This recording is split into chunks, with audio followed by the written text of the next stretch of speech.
President-elect Donald Trump is busy preparing for his new presidential term and filling out his cabinet, but he still has to deal with a slew of criminal charges against him.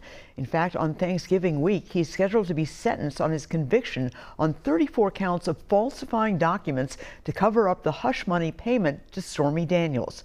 So what happens to those cases now that he is president-elect? Earlier today, I spoke to constitutional law professor David Schultz. Joining us now is Professor Schultz. Thank you so much for coming on. Thanks, Esme. Thanks for having me. All right, help me out here with the President-elect Trump's legal problems.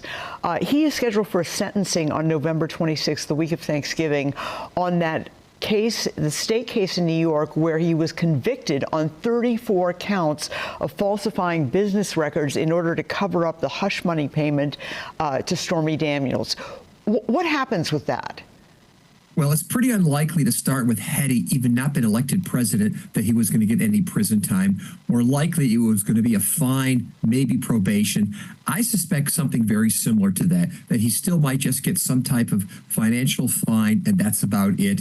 Is it also possible for the judge to say that I'm not going to sentence him and we're just going to suspend the case? Possible, but very unlikely. So I think it's somewhere between some type of monetary fine or delaying of sentencing for a certain period of time. But they wouldn't dismiss the whole, would the judge dismiss the case? He can't at this point because the case has already been adjudicated. He's already been found guilty at this point. And there's really sort of nothing he can do in terms of just walking away from the case. So he has to do something, either some sentence or delaying of sentence. If somebody else committed those same crimes, 34 counts, would they get prison time, or would they also get some kind of staged sentence and probation? Likely there would also be some type of pretty significant financial fine, probation, maybe community service. Given the fact that this is a first-time offense for him, or for anybody who would be a first-time offender, pretty unlikely that they would get any kind of prison time. So what he would get is pretty much in line with, I think, other people would receive. And how about all the federal cases? You hear that Jack Smith, the special prosecutor, is wrapping things up in terms of the documents case and also the January 6th case where he has been indicted. Do those go away because he will be the president of the United States? Effectively, that is the correct answer, is that even if Jack Smith decided not to wrap them up right now, that come January 20th, when Donald Trump is sworn in as president, he would be able to fire Jack Smith and order the prosecutions against himself to be halted. That's the prerogative. And can he just, how about the convictions on all of those people who got convictions for their actions on January 6th? Can he just blanket pardon all of them?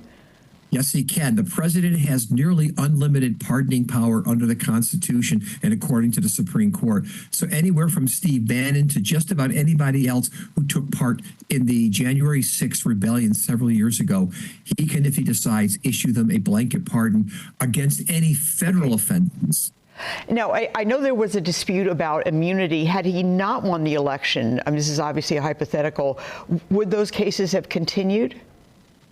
I think they would have, because when Jack Smith refiled, especially the case involving January 6th, he did so in light of the Supreme Court opinion and tried to carve around and show that what Trump was engaged in on January 6th was not official presidential action, but outside the scope of it.